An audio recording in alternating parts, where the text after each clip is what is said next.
Hey guys, it's Kaylor. Welcome to the YouTube channel. In today's video, we're diving into ProtoPie.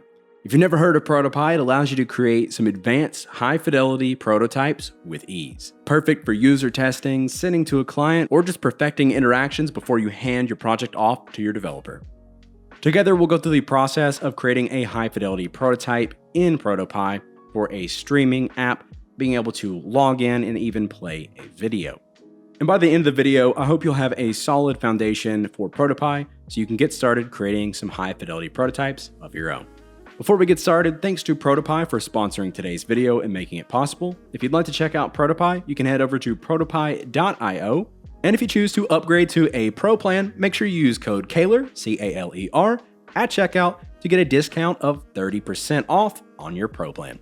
With all that said, let's go ahead and dive into today's video.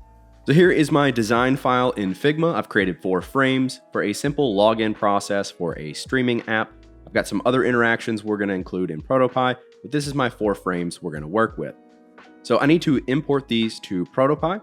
To do that, I'm going to be using the ProtoPie plugin they have for Figma. They also have it for Adobe XD and Sketch if you're designing with another software. So I'll simply go up here and grab ProtoPie and hit run on that, and that will open up the plugin. And all I have to do is just click and drag to grab all of the frames that I want imported. So I can hit export here, and it's going to export all 4 of those scenes to ProtoPie for me. You can see I have my 4 screens now imported into ProtoPie under the scene panel. You also have all the elements listed in the layers panel. And if we keep going over the UI, up top you have the different tools you can use. So you can add different types of media, you have shapes and text. And then on the right, you have your preview, so you can preview on desktop, which I have over here on the side. You can also connect to a mobile device and test on that device. And when you hit run, it just opens the desktop preview, and then cloud for saving your files. And we'll go more into the cloud later on at the end of the video. In the middle, we have our design. We can hold spacebar to move this around freely. You can also zoom down here in the corner. You can select your device at the top center and set this to whatever you'd like, whether you're using an iOS device or Android, desktop, and even set it to custom. On the far right is the design panel. So if I were to select an element either here or in the layers panel, you can see all of the different settings I can adjust for that individual element. And of course, that updates depending on what you have selected. Finally, next to this kind of design panel is the interactions, which is the super simple thing that makes ProtoPie amazing. You first need to define a trigger and then set a response. So that's how your interactions in ProtoPie actually work. So if I grab this Get Started button and I click Add Trigger, you'll see the number of things here that will start the interaction, the trigger. So what I want to trigger the interaction here is a simple tap. And then the plus down here, I can add the responses. So I can have multiple of these or just one. So let's say I want to move something when someone taps on Get Started. You'll notice this panel is changing, so I have the different options available. And let's say I want to move the heading when someone taps that, and I want to move it by 40 points. I'm going to leave the easing alone for now, and let's set the duration to 0.6 of a second and a 0.2 delay. You'll notice this timeline is adjusting to represent the duration and the delay here, which is really handy to see this visually. You can scale this out from here and adjust the duration, and you can also slide this around to adjust the delay as well. And then all this is reflected here in the preview. So when I tap on Get Started, you'll see that the response is the heading moves down. And that's how you prototype in ProtoPie. It's super simple. So now that we went over the basics of ProtoPie, let's actually go through the process of creating a high fidelity prototype. So here on my Get Started scene, I'm gonna go to Add Trigger, and I'm gonna select Start. So this is a conditional trigger. So on the start, meaning when this loads up, what do I want to happen? So what we're currently looking at here with our design is the end state. So I want to set what happens before that. So I'm gonna select this text here just by clicking on it. I'm going to drop it down 40 points just by hitting Shift and hitting my down arrow on my keyboard. So 10, 20, 30, 40. And it's important that I remember that number because I want to move it to where it previously was for the end state. So at the start, it's going to start here, and then I'm going to turn its opacity to 0, so the user will not be able to see it. And then on start, I'm going to set 2 responses. I want this text to move, so I'm going to move it by, I'm gonna say negative 40 points, and I'm using a negative value so that it moves it up instead of down. For now, I'm just going to leave the easing just at ease in and out cubic just to speed the video up, but you can actually go in and you can change this to something like ease out, and you can actually tweak the easing to get the pixel perfect animation that you want. But for now, I'm just going to leave it at default. Then I can set the duration. So I want this to last over 0.6 of a second. And then I'm going to hit the plus again, and I'm going to add an opacity. So for the heading, I want the opacity to go to 100%. Set the duration to match at 0.6. And so let's actually set a bit of a delay. So I'm going to hold shift and select move and opacity to set both of the delay to, let's say 0.4, so we can really see that take effect. So let's add the start state for our button and our text here. So I'm gonna grab both of these, and I just wanna set the opacity on them to 0. Then under start, let's select the get started button. I'm gonna add a opacity response, and we'll just set it to 100 and the duration to 0.6. And I'll do the same thing for my text. And let's set the delay so that both of these fade in a little after the text. So we'll set the delay to something like 0.8. So now let's create an interaction when we actually tap on something. So I want to tap on sign in. So I'm just going to grab that here. And what I want to do is add a new trigger, and I want to set this to tap. You'll see we have a new timeline now. So every trigger has their own timeline. So what we want to happen? Well, we want to currently fade everything away, and then we want to transition to a new screen. So what I'm going to do is I'm going to select the already have an account sign in text, and I'm going to drop that down. So I'm going to move it, and I'm going to move it down by 40. Then I want to fade it out. So I'll select the opacity, set it to 0. If we click, you'll see it slides down. And I'm going to do the same thing for the get started button. So I'll just select it and add both a move and opacity response. Then I'm going to grab all of these that I just created. So I'm going to select the bottom one, hold shift and grab the top one. And then I'm going to highlight over the edge of the bar there. And you can see I can drag these and actually set the duration like this for all of them. So let's grab the heading text there, add another one. And this one, I just want to fade out the text. So I'll just hit opacity, set it to 0, and we'll say 0.6. And we hit sign in. There we go. So now what we want to do is jump to another screen. So I'll just hit the plus icon to add another response. Select jump. Up here, I can select a scene to jump to. We want to go to the next scene in our interaction, which is the sign-in screen. So we have different options here. I just want to set a fade, so it's going to fade to the next screen. It looks really clean, and it's a good transition. But you'll notice here on my timeline, if I click it now, we don't see our interaction, and that's because we actually don't have a delay. So I'm just going to click on this little dot and drag it over, and I'll set it to 0.8. So now when we hit sign in, everything slides away, and then we fade into the next screen. It looks pretty good. Let's now move over to the sign-in screen and start to create the interaction on that one. For this screen, we actually have input fields, and I want the user actually to be able to type in the username and password. So what I'm going to do is go up to the text, and from the drop-down, there is an input. So I'm just going to click on that, and then I'm going to click and drag out a input that is the same size as the previous ones. And then I can go over here, and I can actually style these to the exact same. So I'll just do that real quick. I'll set my font back to Switzer. I'm going to adjust the padding. You can grab the color for the placeholder and for the background.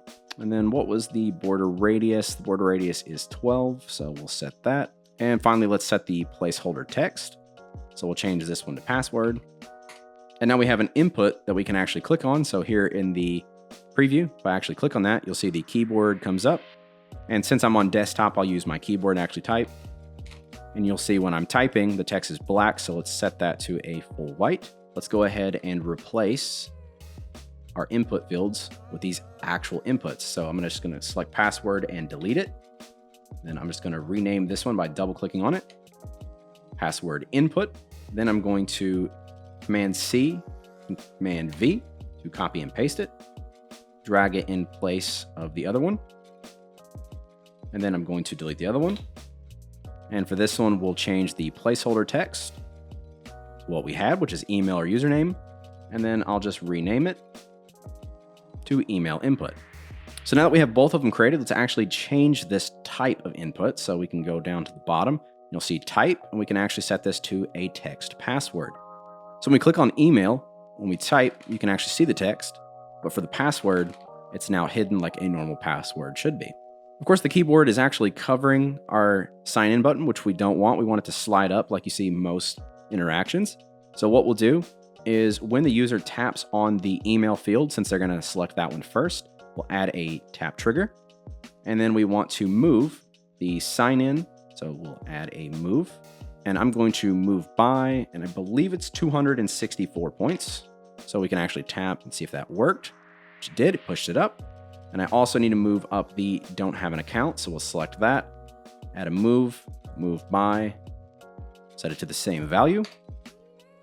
There you can see when we actually select that, the sign up and don't have an account slides up over top of the keyboard.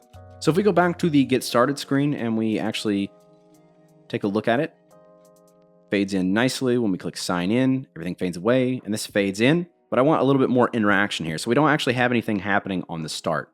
So we'll go back to our sign in scene and I'm just going to grab everything but my back icon, move it down by 40 points. So 10, 20, 30, 40. And then I'm going to turn the opacity to 0. For the back button, I'm just going to turn its opacity to 0, but I'm not going to move it. So we'll set a start condition and I'm just going to select opacity.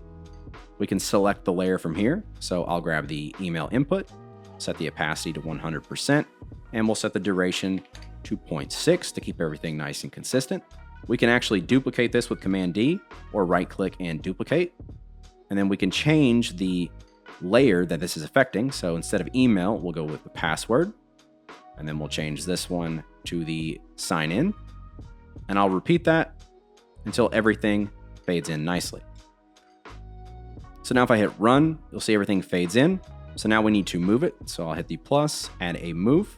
And we're going to move all this back up by negative 40 points. So it'll move it up 40. And currently we're selecting the email input. So we'll set this to 0.6. And then I'll just duplicate it and change it to all the other layers. So Command D, change this to password, and so on. So now everything fades in and slides in. And I'm going to add a slight delay. So I'm going to grab all of this and just move it to 0.2. Just because I want the screen to stay black for just a moment and then fade in.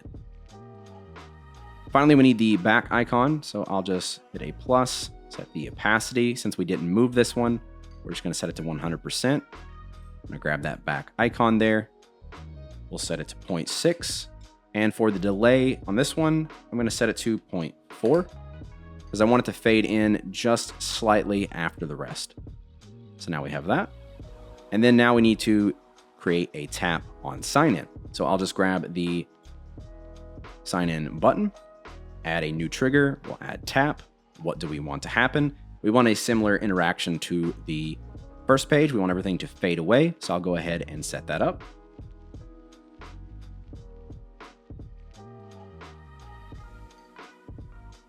So when we hit sign in, everything fades away. So then we want to jump to the next screen. So we'll set a jump. I'm going to do a fade again. I'm going to select the scene for the home. And then I'll drag this over to set the delay. Again, I'm going to set it to 0.8. So just after our interaction ends with a slight delay. So here again, type in our username and password, sign in, everything slides away, and the next screen loads in.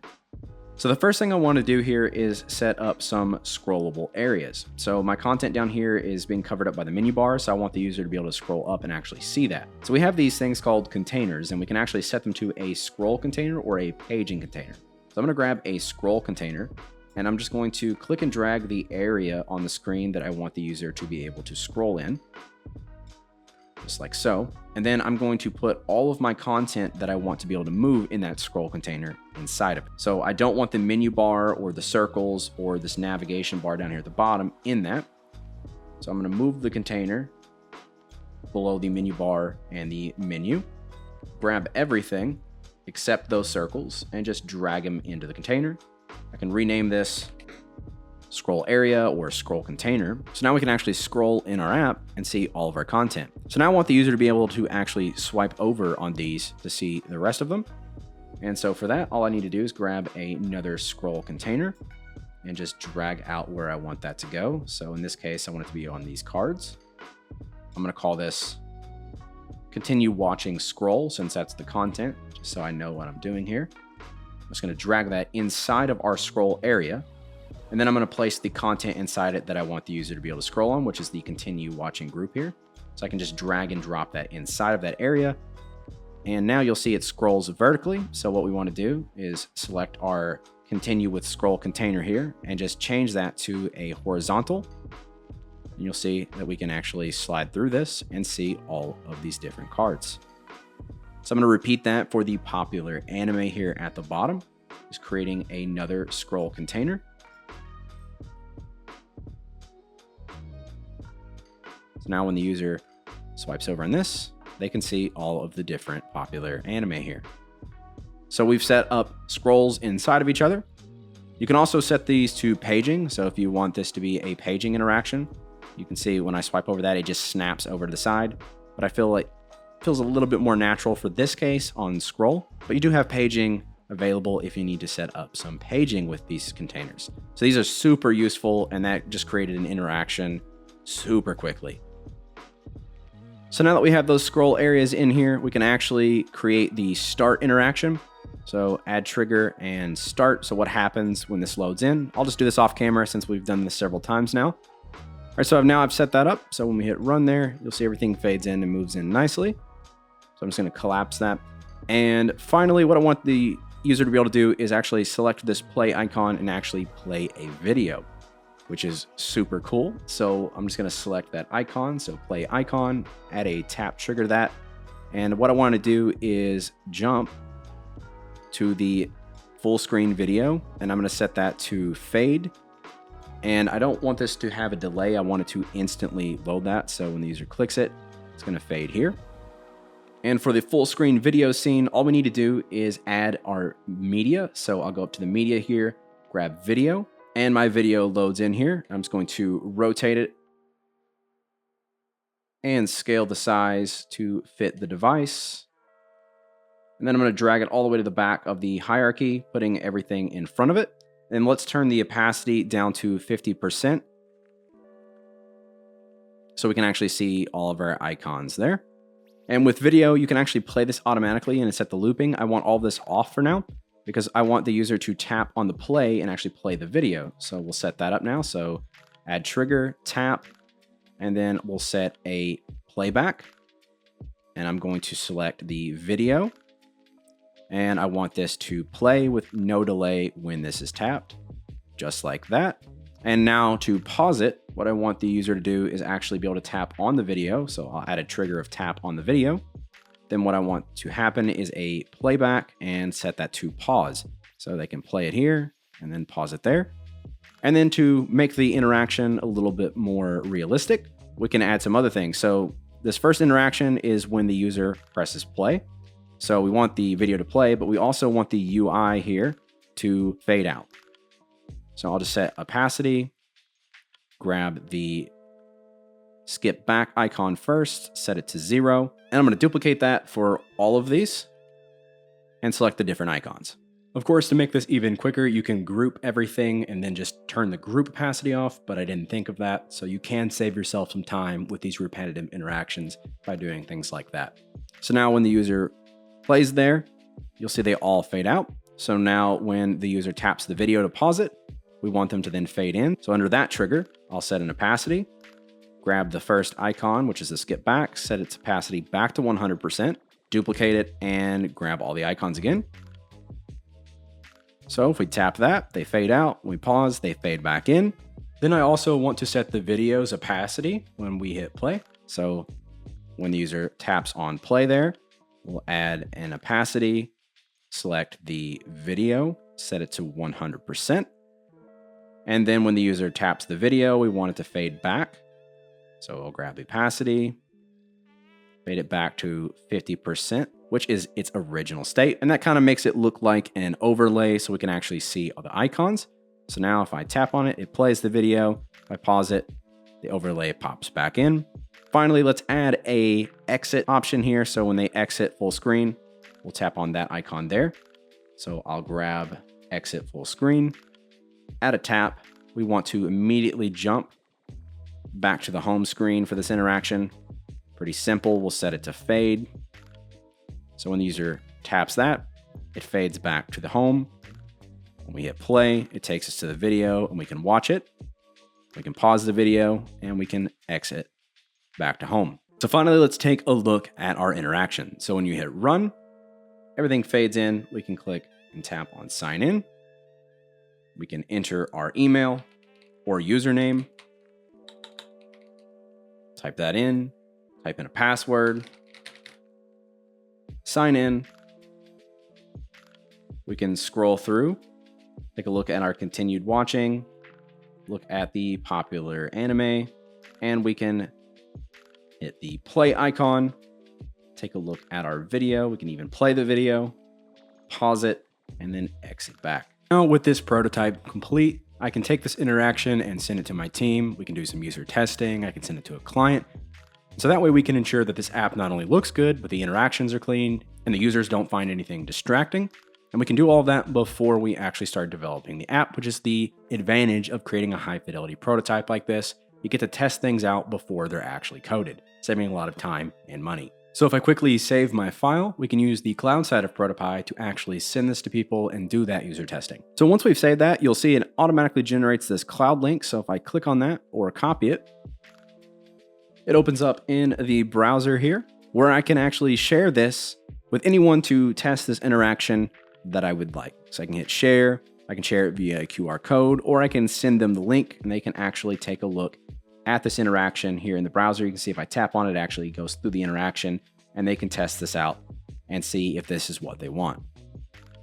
In here, you can also add comments. So you can see here, I can leave a comment. I can also set a recording. So I can hit record. I can record an interaction. And so by doing this, I don't have to tell anyone how to actually navigate the app because not everything may be linked up. So I can just simply record. So I'm going to record here, record me clicking sign in. I'm going to record me putting in the username, a passcode, and hit sign in. Then I'm going to go up to the top and stop that recording. And all of that interaction is saved down here at the bottom. If I go back, you'll see we have the recordings menu here, and there is a new recording. So if I go back to that, I can actually hit play on this. And I can send this to a developer or a team member, and they can actually look at how the sign-in is actually supposed to animate and how it's supposed to look, and they can match that when they develop the app. So I can actually give this a name. So I'll go back and we'll give this a name of login interaction. So anyone with this link can not only interact with this prototype, but they can see pre-recorded interactions so that they're guided through how things need to look. And that's all done with the power of ProtoPie's cloud. If you're interested in learning more about ProtoPie, but you don't know where to start, you can head over to learn.protopie.io. They've got a bunch of great courses and resources here to teach you all about their tool. So if you want to master ProtoPie, this is a good place to start. They also have a YouTube channel. I'll make sure to have that all linked in the description for you as well. And so that just about covers everything for ProtoPie. A bit of a longer video, so if you're still here, make sure you leave a comment and let me know what you think of the video and of ProtoPie. Special thanks to ProtoPie for sponsoring this video and making it all possible. Make sure you check them out with the link down in the description. And don't forget to use code Kaylor if you choose to upgrade to a Pro account for 30% off your Pro plan. If you enjoyed this video, make sure you give it a like, subscribe for new design-related videos every single week. In the meantime, check out these related videos, and as always, have a great day, and I'll see you guys in the next one.